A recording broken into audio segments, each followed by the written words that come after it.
Alright, so most of y'all probably don't know, for all my new people, but I had this clanking sound every time I was driving, and it's still doing it, you know what I'm saying? So I'm finally getting under here today, as y'all see from the video, which I don't want to stop it too long, so let me not talk for too long.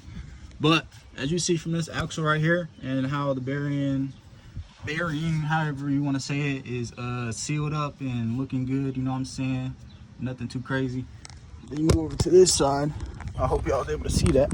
But you move over to this side, and then this is popping out, which means my bearings are probably shot in here. And then this is from it heating up pretty much, and it's just melting all this right here. That's why it's black like that.